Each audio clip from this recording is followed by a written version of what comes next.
இன்னைக்கு நம்ம little super stars TV மொபைல்னு ஸ்கிரீன் அடிக்ஷன்ல முழுகி போகாம ஓடி ஆடி விளையாடி ஹெல்தியாவும் ஷார்ப்பராவும் வளரணும் இல்லையா? 50+ kids centric amenities. Stepstone Viram phase 2 kids themed apartments.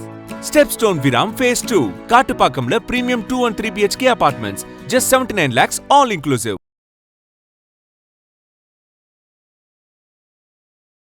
Ajith வந்து தன்னைத்தானே ப்ரொமோட் பண்ணிக்கிறதுல ரொம்ப கெட்டிக்காருது. ஓகே. எதாவது போட்டு heat like to promote and claim that I done nothing, எனக்கு யாருமே இல்லைன்னு அப்படி எதை போய் சொல்லிட்டு இருப்பார். பட் எல்லாரும் நம்புகிறாங்க.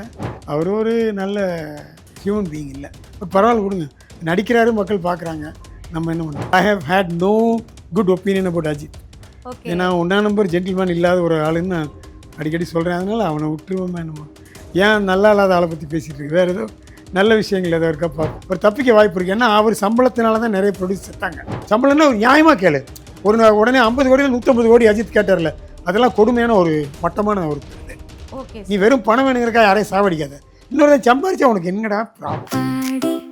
தள்ளுபடி அத்தனை பேரும் அல்லம்படி 6 முதல் 60% வரை ஆடி தள்ளுபடியுடன் super Saravana stores, Chennai, Madurai, Kovai.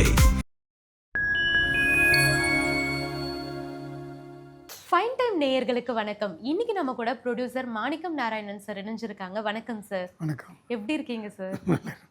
Okay sir. இப்போ வந்து ரீசெண்டாக நம்ம அஜித் அவர்களுடைய எக்ஸசைஸ் வீடியோ, இது மாதிரி ரொம்ப ஒர்க் அவுட் பண்ணுற வீடியோ, இதெல்லாம் சோஷியல் மீடியாவில் தொடர்ந்து பார்த்துட்ருக்கோம்.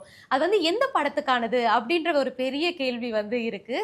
ஸோ ஆதிக் அவரோட படமா, அப்படி இல்லைன்னா என்ன படம்னு. ஸோ சங்கர் சார் படத்தில் நடிக்கிறதாவும் நிறைய பேச்சுவார்த்தைகள் போயிட்டுருக்கு. ஸோ அவர் படத்தில் நடிக்கிறதுக்கு வாய்ப்பு இருக்கா? அது நம்ம சொல்ல முடியாது. அது அவங்க 2 பேருக்குள்ள உள்ளது. ஓகே. அஜித் வந்து தன்னைத்தானே ப்ரொமோட் பண்ணிக்கிறதுல ரொம்ப கெட்டிக்காருது. ஓகே. எதாவது போட்டு heat like to promote and claim that I done nothing, எனக்கு யாருமே இல்லைன்னு அப்படி எதை போய் சொல்லிட்டு இருப்பார். பட் எல்லாரும் நம்புகிறாங்க.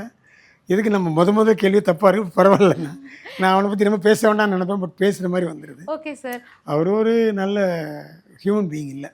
பட் பரவாயில்ல கொடுங்க, நடிக்கிறாரு, மக்கள் பார்க்குறாங்க, நம்ம என்ன பண்ண போகிறோம். Okay sir. அதே மாதிரி நீங்கள் சொன்னீங்க அவர் ப்ரமோட் பண்ணிப்பாரு அப்படின்னு ஒரு விஷயத்த சொன்னீங்க. ஆனால் நிறைய இடத்துல அவருடைய ஃபேன்ஸாக இருக்கட்டும், எல்லாருமே வரும்போது என்னை இப்போ வராதிங்க, நீங்கள் உங்கள் ஃபேமிலியை பாருங்க அப்படின்ற அதுவும் ஒரு நடிப்புன்னு நான் நினைக்கிறேன். எனக்கு தெரியல. அதாவது ஒரு ஸ்ட்ராட்டஜி ஆக்சுவலி ஐ திங்க், எனக்கு தெரியல. என்னை பொறுத்தளவில் I have had no good opinion about Ajith.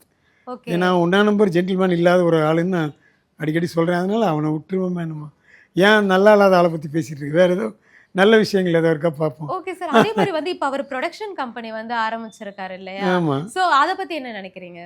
அவர் ஆரம்பித்தா தானே அவருக்கு தெரியும் பிரச்சனைகள் என்ன இருக்குது ப்ரொடியூசருக்குன்னு. ஓகே. அதான் என்ன ப்ராப்ளம்னா, அவர் எப்போவுமே மாறி மாறி பேசுவார். ஒரு சம்பளம் பேசுவார், அப்புறம் மார்க்கெட் கூடிக்கிச்சு ஏதாவது சொல்லிக்கிட்டு இருப்பார். அந்த மாதிரி இதில் பண்ண முடியாது. ஏன்னா அவர் சொந்த படம் வந்துருச்சு. அதனால் ஆனால் அவர் தப்பிக்க வாய்ப்பு இருக்குது. ஏன்னா அவர் சம்பளத்தினால தான் நிறைய ப்ரொடியூஸ் செத்தாங்க. ஓகே. நிறைய பேர் கம்பெனி மூடுறான்னா, எனக்கு தெரிஞ்ச 2 பேர் மூடினாங்கன்னா அவங்களுடைய சம்பளம் இவருக்கு கூட கொடுத்ததுனால தான். இவருடைய சம்பளம் குறைஞ்சிருந்தால் அவங்களாம் சர்வைவ் ஆகிருப்பாங்க. ஸோ இவர் யார் செத்தாலும் கவலைப்படாத ஒரு ஆள். பட் தன்னுடைய ப்ரொடக்ஷனை கண்டு ப்ரொடக்ஷன் காஸ்ட் மட்டும்தான் அவருக்கு வரும். ஒரு 20 கோடி 30 கோடி ப்ரொடக்ஷன் காஸ்ட் மட்டும், டெக்னீஷியன் பேமெண்ட் அவ்வளோதான் வரும். ஹீரோயின் பேமெண்ட் வேறு ஒன்றும் வராது. ஓகே. ஸோ இவருடைய பேமெண்ட்டு தான் அத்தனை கோடின்னு வச்சு அதை மார்க்கெட் பண்ணுவாங்க. அதனால் அவர் தப்பிக்க வாய்ப்பு இருக்குது. பட்டு மித்தவங்களாக இருந்தால் தப்பிக்க மாட்டாங்க. என்ன இது சம்பளம் எக்ஸாபிட்டன்ட் அவர் ஏற்றி வச்சுருக்கிறதுனால அவருக்கு இது 50 கோடி 100 கோடி ஏதோ ஒன்று கிடைக்கும் லாபம் டெஃபினட்டாக. Okay sir. இப்போ கடைசியாக ஒரு சில வருடங்களாக பார்க்கும்போது அவருடைய படங்கள் எதுவுமே ஒரு பெரிய கலெக்ஷனை எடுக்கலை. அந்த குட் பேட் அக்லியுமே அவரோட ஃபேன்ஸ் கொஞ்சம் பிடிச்சிருந்தா, அதனால கொஞ்சம் எடுத்துச்சு. ஸோ அவருக்கு மார்க்கெட் போயிடுச்சு அப்படின்ற விஷயத்த நிறைய பேர் சொல்லிட்டு இருக்காங்க. அதை பற்றி நீங்கள் அவளை பற்றியே கேட்கறதுனால எனக்கு டெலிகேட்டாக இருக்குது. பிகாஸ் நான் அவர் பேரில் எனக்கு நல்ல ஒப்பீனியன் கிடையாது. அவர் ஜென்டில்மேன் கிடையாது.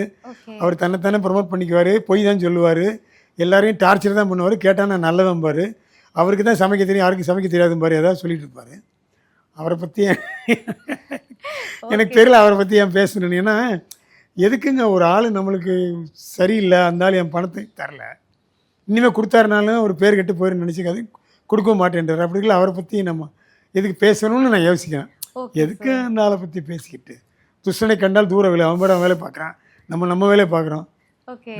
Okay sir. இந்த சம்பளத்தை பற்றி பேசும்போது விஜய் சார் இப்போ ஒரு விஜய் சார், அஜித் சார், இதான் தளபதி அப்படின்னு ஒரு இதுதான் வந்துச்சு. ஸோ அதனால விஜய் சார் சம்பளத்தை ஏற்றும் போதெல்லாம் இவரும் சம்பளத்தை ஏற்றார் அப்படின்னு ஒரு பேச்சுவார்த்தை அது உண்மைதான் நடந்தது. எனக்கு நான் தான் கேள்விப்பட்டேன். ஒரு இயக்குனர் வந்து என்கிட்ட சொன்னார், நிறைய பேர் சொல்லியிருக்காங்க என்கிட்ட, விஜய்க்கு சம்பளம் கூட்டினால இவன் கூட்டு கேட்குறான் அப்படின்னு சொல்லிட்டு. அது வெறும் வதந்தி இல்லை, அது உண்மை. அந்த உண்மைக்கு நான் என்ன சொல்கிறேன், ஒரு பெரிய இயக்குனர் என்கிட்ட வந்து ப்ராஜெக்ட் ஒன்று சொன்னார், ஒரு மேட்ரு ஒன்று. அப்போ பேசிட்டு அவர் சொன்னார், இந்த மாதிரி அஜித் பண்ணான் அப்படின்னு. அவர் பொய் சொல்ல வேண்டிய அவசியம் கிடையாது. ஏன்னா அவர் என்னுடைய இன்டர்வியூ பார்த்துட்டு என்னை சந்திக்க வந்தார். நல்லா பேசுகிறீங்க, கற்பனை இல்லாமல் உண்மையை பேசுகிறீங்க, எவனுக்கு துணிச்சல் கிடையாது. அது என்ன சார் ஒரு மேட்ருன்னு என்கிட்ட கேட்டார். அந்த உதவி பண்ணணுங்கிற ஒரு மேட்ரை பற்றி கேட்டார். நான் சொன்ன மனிதனில் 2 ஜாதி தான், 2 ஜாதி தான், 100 ஜாதிலாம் கிடையாது. ஒரு ஜாதி நினைக்குது நாம் ஏன் உதவி பண்ணக்கூடாது, சக மனிதனுக்கு ஏன் உதவி பண்ணக்கூடாது அப்படின்னு ஒரு ஜாதி நினைக்குது. இன்னொன்று நினைக்குது நான் ஏன் உதவி பண்ண வேணும். இப்போ நீங்கள் என்ன ஒரு இன்டர்வியூ கேட்குறீங்க, நான் உங்கள்கிட்ட ஆக்சுவலாக வேணான்னு சொன்னேன், நீங்கள் கேட்கல, சரி வாங்கண்ணே எங்களால் என்னோட முடிஞ்ச ஒரு உதவி, பரவாயில்ல, இல்லை எனக்கு என்ன லாஸ், எனக்கு ஒரு கொஞ்சம் நேரம் செலவு பண்ண போகிறேன் உங்களோட, அதனால பரவாயில்ல, அட்லீஸ்ட் ஒரு நல்ல விஷயம் மக்களுக்கு ஒரு ரீச் ஆகுமா. எனக்கு ஒன்றும் பாப்புலாரிட்டி வேண்டாம், எனக்கு ஒரு புண்ணாக்கும் வேண்டாம், நான் பாடி என் வேலையை பார்த்துட்ருக்கேன், எனக்கு நான் எதுவுமே தேடலை, எனக்கு அங்கீகாரமும் தேடவில்லை, எனக்கு தேவையே இல்லை. இன்ஃபேக்ட் உங்களுக்கு தெரியுமான்னு தெரியாது, நான் ஒரு நடிகரோடையோ ஒரு பாலிட்டிஷியனோட ஃபோட்டோ எடுத்துக்கிட்டதே கிடையாது. நம்புவீங்களான்னு தெரியாது. எனக்கு இத்தனை வருஷத்தில் எனக்கு ஒருத்தரோட எடுத்துக்க மாட்டேன். ஏன்னா அவங்கள வச்சு எனக்கு பாப்புலாரிட்டி வேண்டாம். என்னுடைய குணத்துக்கு, என்னுடைய நடத்தைக்கு, என்னுடைய லைஃபுக்கு என்ன இருக்கோ அந்த ரெக்கக்னிஷன் எனக்கு போதும் அப்படின்னு நான் நினைக்கிறேன். எனக்கு சம்பாதிக்க ஆசை தான் 1000 கோடி. பட் அதுக்காக நீ நாளைக்கு பாலிட்டிக்ஸில் இறங்கி லஞ்சாடுறானா நான் அடிக்க மாட்டேன். எனக்கு பிடிக்கல, எனக்கு பிடிச்சதை நான் பண்ண முடியும். Okay sir. அதே மாதிரி வந்து இப்போ ஒரு நடிகர் வந்து ஒரு படத்தை வந்து தொடர்ந்து ஒரு 3-4 வெற்றி படங்கள் வந்து கொடுக்குறாங்கன்னா அதுக்கப்புறம் அவங்க சம்பளத்தை வந்து ரொம்ப ஏற்றி கேட்குறாங்க அப்படின்னு. அது என்னன்னா, அது எதுக்காகனா ப்ரொடியூசரை சாவடிக்கிறதுக்காக. யாராவது ப்ரொடியூசர் இருக்கானா இன்னைக்கு? என்னாச்சு லைக்காங்கிறது?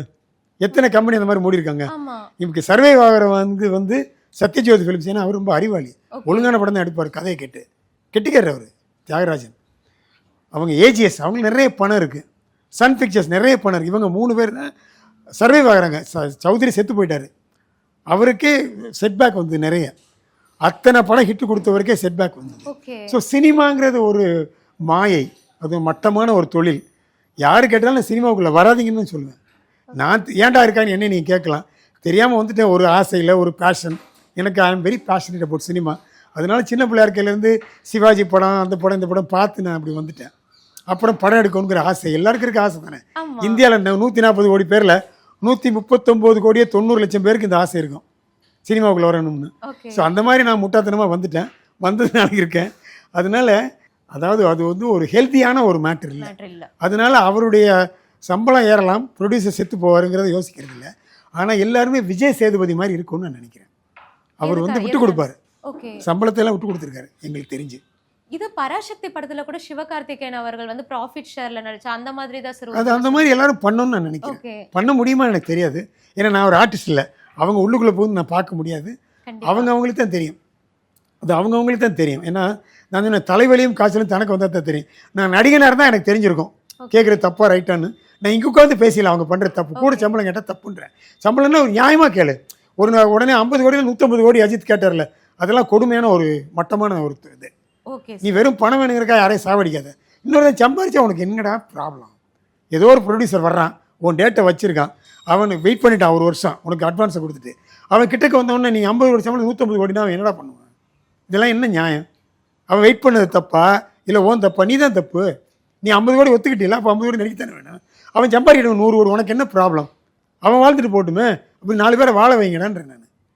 அதே மாதிரி இயக்குனர் பேரெல்லாம் சொல்ல விரும்பல, அந்த மாதிரி நிறைய பேர் இருக்கிறானுங்க, சாவடிச்சிருவானுங்க எல்லாரையும். Okay sir. இப்போ வந்து இன்னைக்கு வந்து சௌகா ஜானகி அம்மா வந்து நம்மளை விட்டு பிரிஞ்சிருக்காங்க. ஸோ அவங்கள பற்றின சில நினைவுகளை வந்து பகிர்ந்துக்க முடியும்? ஆமாம், எனக்கு வந்து அவங்களை ரொம்ப பர்சனலாக ரொம்ப தெரியாது. நான் காலேஜில் படிக்கிற போது அவங்க வந்து புதிய பறவை படம் வந்தது. புதிய பறவையில் அவங்களுடைய தோற்றம், அவங்களுடைய ட்ரெஸ்ஸு அவுட்ஸ்டாண்டிங்காக இருக்கும், பிரமாத அழகாக இருப்பாங்க. நான் லோயலா காலேஜில் படிக்கிற போது பச்சை பாஸில் என்னுடைய ஸ்கூல்மேட் 2 பேர் படித்தாங்க. ஸோ பச்சை பாஸுக்கு நான் அடிக்கடி வருவேன். அப்போ என்னுடைய ரிலேட்டிவ் தான் அங்கே வந்து school union president, students president. அவர் என்னை ஃபோட்டோ எடுக்க சொல்லுவார் ஃபங்க்ஷன்ஸ் எல்லாத்தையும். அப்போ சௌகர் ஜானகி ஒரு ஃபங்க்ஷனுக்கு வந்தாங்க, நான் ஃபோட்டோ எடுத்தேன். என்ன அழகாக இருந்தாங்க, அந்த வயசில் தேவதையாக இருந்தாங்க. பசங்க பூரா சுற்றிக்கிட்டு இல்லாத அநியாயம்லாம் பண்ணிட்டானுங்க, டென்ஷன் ஆகிட்டாங்க அவங்க. அப்புறம் அவங்கள காரில் ஏற்றி அனுப்பிச்சாங்க. இந்த மாதிரி she is a very talented artist. அவங்க பண்ணாத கேரக்டர் கிடையாது. சிவாஜி எல்லா நடிகரோடையும் நடிச்சாங்க, எல்லா ஹீரோவோடையும் நடிச்சிட்டாங்க. எம்ஜிஆர் ரொம்ப நல்லா சொல்லுவாருன்னு சொல்லுவாங்க அந்த புதிய பறவை பற்றி. அவங்களுடைய அந்த ஹேர் ஸ்டைலு, ஆமா. பார்த்த ஞாபகம் இல்லையோ பாட்டு பிரமாதமாக இருக்கும். படமே one of the outstanding. Dada Mirasi director, பிரமாதமான படம். So she deserved appreciation and she got great recognition. Okay. நல்ல அவங்க பாவம், அவங்க ரொம்ப வயசாயிடுச்சு. ஸோ ஆனால் அந்த வயசுலேயும் அவங்க பாருங்கள் எப்படி அழகாக இருக்காங்க. ஓகே சார், இன்னைக்கு நிறைய விஷயங்களை எங்க கூட பகிர்ந்துக்கிட்டீங்க. உங்களுடைய நேரத்துக்கு ரொம்பவே நன்றி சார். தேங்க்யூம்மா.